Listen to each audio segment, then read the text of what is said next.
Alright guys, this video is on a 2007 Cadillac SRX 3.6 liter. Um, but what happened was you'll find this in some of my other videos as well. My intake was leaking and basically the whole thing was messed up. My air intakes was full of oil. As you see, they're pretty clean now. Um, Basically all the oil was going in, so as you see, they're all clean now. um, Spark plug tubes, they were filled with oil. My intake boot, this was filled with oil. um, my other items, they were all filled with oil. Let me show you here an example. My throttle body, that was filled with oil. My VVT solenoids, those were leaking. This intake tube here was filled with oil. I mean, it still doesn't look the best, but it's pretty clean inside now. Um, Basically, the valve covers, gaskets, those were leaking. And I guess it's pretty common on these cars. I'm not sure if it is, but well, it is common according to what I've done my research. Luckily, my chain is pretty good. So my timing chain, I have no worries there. However, when I was replacing these VVT solenoids, variable valve timing solenoids they're called, I felt like there was leaks coming from the seal itself. So basically what I did was I tried to remove the seal and they would not come out in one piece. If you see here, look at all this mess here. This is all that oil I had and gunk I cleaned out of my intake and intake tubes. When I try to go pull these old seals from the VVT solenoids, they break off in pieces.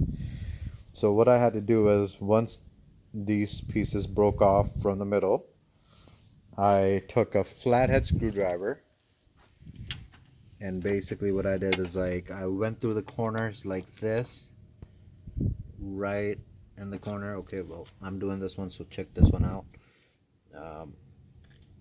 Go on the edge, straighten it out as much as you can, make sure you're all the way in the corner, because they have a metal inside it which expands when the heat comes up, and as you can see, there's a lot of oil all over. So that's why I am replacing. I don't think it was leaking from there. I think it was leaking from just the valve cover, but I decided, it's got over 180,000 miles. I might as well replace the seal so it doesn't happen again and I won't have to come back to it again. So when I was doing that, as you see, this gasket, it never comes off. So what you have to do is you first push in, rip out the old one. Then the rest of it, you just push the screwdriver right through here in the corner.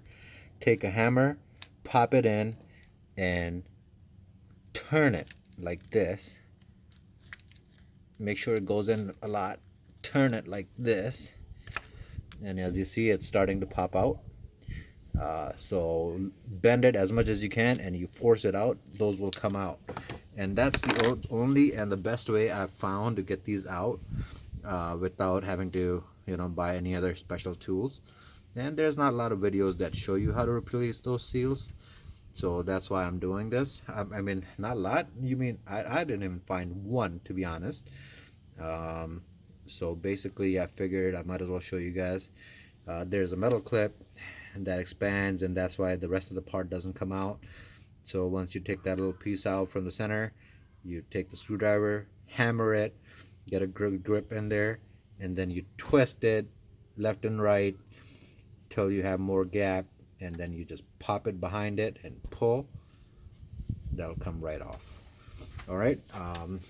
And then for cleaning this stuff, like I've said in my other videos, the best way to clean these intakes is not brushes and a freaking drill bit and a drill to kind of like go through them. The best thing to use is brake clean. You'll find that in other of my videos.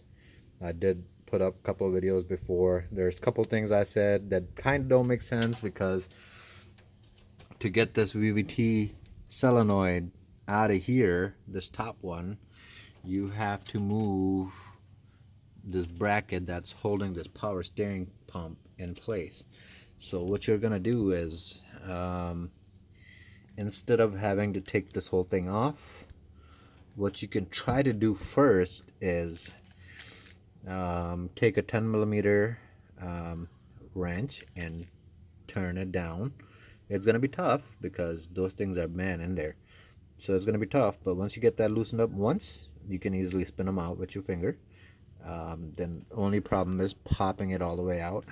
What you can do is, where this screws in, you just turn that part down so that way you have more room, and then you pull it back as much as you can until it comes out. When it comes to this part, it is going to be tough for me to replace that seal, but it shouldn't be that hard. I got 2 of these done on this side, which was easier. As you see, I got the solenoids in too. I'm going to be doing the same thing on this side. I'm going to be popping this out, replace that, and then always start with the bottom one, so it's easier. I like replacing all of them just because I don't like to come back to it again. But if you are doing 2 or both of them on each side, 2 and 2, I would start with the bottom one, put the seal in, make sure it's nice and even all the way around. Use a screwdriver, back of the screwdriver like this, and hammer the front right up here until like this, sit evenly all the way around. Because if they're not even, obviously when it expands, it's going to expand crossway and you're not going to get a good seal. So make sure it's straight in, nice and round. Okay. I don't make any money on this videos, and basically, I don't know, some people say that use your own judgment, be more cautious, use all the safety measures what you need to. I don't think I need to say that. I'm just helping you guys, but I'm gonna say it anyway. Use caution, because these Cadillacs, man, they'll cut you all over.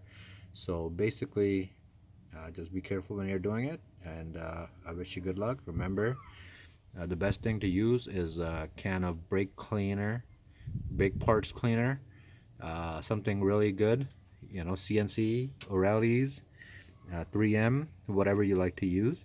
Just a little bit, spray a little bit, get it moist, then spray a little bit, get it moist.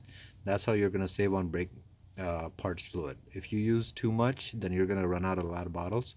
I've used up like 8 to 10 bottles so far. Then halfway through, I realized, hey, what am I doing? Why am I just pressure spraying it when I should be first soaking it and letting it loosen up? That way I'm just using a little bit at a time.